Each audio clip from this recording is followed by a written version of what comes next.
Bonjour à tous, j'espère que vous allez bien. Je suis vraiment heureux de vous retrouver pour cette nouvelle vidéo YouTube consacrée à l'application Tada. Comme je vous le disais la semaine dernière sur ma précédente vidéo, dans celle-ci, on va se concentrer essentiellement sur le fonctionnement de l'application ainsi que les différents menus pour que vous puissiez naviguer correctement dans l'application. Dans une vidéo la semaine prochaine, je vous montrerai un petit peu comment on fait la vérification, la production et la classification d'images. Donc voilà, le temps d'installer tout sur mon PC et puis je vous retrouve dans quelques instants. A tout de suite. Voilà, donc tout est en place. On va pouvoir commencer pour expliquer un peu tous les menus. Donc quand vous allez vous inscrire sur l'application, vous allez tomber sur cette page qui, pour lesquelles il y a toutes les tâches à faire en fait. Et vous avez plusieurs modes d'affichage. Vous avez le mode d'affichage comme ça, l'une sur l'autre, où vous devez scroll de la gauche vers la droite, de la droite vers la gauche, pardon. Et vous avez également le format liste, que moi je préfère, car là on a un peu une vue d'ensemble de l'ensemble des onglets. Donc vous avez également, pour éviter d'avoir tout ça en visu, vous avez également un système de filtre qui se trouve ici, dans cet onglet ici, où vous pouvez aller, par exemple, si vous voulez faire que des vérifications hommes français, bah, vous sélectionnez les filtres que vous désirez et vous n'aurez que les filtres vérification hommes français. Voilà. Donc je vais remettre un peu tout ce qui était de base. Voilà. Vous avez également sur l'application un système de liseré qui permet de différencier les audios de vérification avec le liseré bleu clair, les classifications d'images avec le liseré bleu foncé et les audios de production avec le liseré violet. Une fois que vous avez fait une production par exemple, vous pouvez la revoir dans votre historique. Dans votre historique, vous avez l'ensemble des tâches que vous avez effectuées depuis le début de l'application. Donc vous pouvez scroll pour essayer de sélectionner une tâche, mais de toute façon quand vous cliquez dessus, il n'y a rien pour le moment. Donc j'espère qu'on va pouvoir voir pourquoi elle a été refusée à un moment donné ou pas. Donc là, quand vous aurez fait votre production, elle va se situer ici en haut et elle sera en attente avec le petit logo horloge qui sera situé ici. Donc ça voudra dire qu'elle est en attente de vérification. Une fois que celle-ci sera vérifiée et validée, soit elle sera OK, ou soit elle sera fausse. Si elle est OK, donc vous aurez ce petit logo bleu qui apparaîtra. Et si elle est refusée, vous aurez une croix rouge, comme ici en haut, qui apparaîtra ici. Il faut savoir qu'une tâche qui est refusée, elle est refusée définitivement. Vous ne pouvez rien faire de plus là-dessus. Donc bien faire attention quand vous faites des productions, que vous êtes bien dans les bons filtres, etc. Donc vous avez également sur la partie historique les différents ratios. Donc le ratio de validation, le ratio d'attente et le ratio de refus. Bien entendu, ce ratio-là est très important car plus il est bas, plus ça prouve votre qualité de travail. Donc bien faire attention à tout ça. Ensuite, vous avez un onglet en bas qui correspond à votre profil.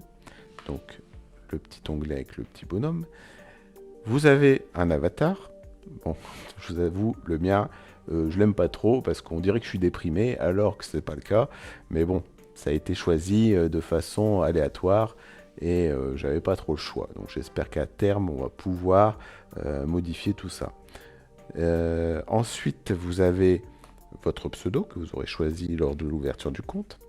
Vous avez un cartouche qui référence votre énergie, car chaque tâche va coûter une énergie qui sera déduite de votre solde. Et cette énergie est bloquée à 100. Donc vous ne pouvez pas aller plus haut. Il faut savoir qu'une fois que vous aurez utilisé toute votre énergie, donc c'est-à-dire par exemple une tâche à 5, vous pourrez faire 20 tâches, bah, vous serez à 0. Il faut savoir que votre énergie est renouvelée toutes les 10 minutes de 5. Donc vous pouvez continuer à faire des tasks de façon régulière toutes les 10 minutes si vous le désirez. Donc c'est bien, c'est un bon petit système, afin d'éviter que tout le monde spamme l'application H24, quoi. Ensuite, vous avez un classement général qui répertorie toute l'activité que vous avez eue sur l'application par rapport aux autres. Donc, vous avez un nombre d'XP. L'XP, c'est une tâche égale un XP. Comme vous voyez, vous avez beaucoup de validations. Je tiens à faire un petit coucou à tout le monde du Discord, entre autres Yas, Tezeven, Bibus, Intoyu, Shinam, Bullet, OXLH, ETH, Generative Girl et plein d'autres. Car on s'éclate bien sur le Discord, on se marre bien, tout le monde est bienveillant et vraiment vous êtes tous et tous au top. Donc un gros petit bisou à tout le monde et j'espère que la vidéo va vous plaire. Donc on va revenir un petit peu à nos moutons après ce petit intermède dédicace. Vous avez un onglet parrainage qui permet d'inviter des gens. Vous pouvez inviter jusqu'à 5 personnes par jour. Votre coach va changer tous les jours.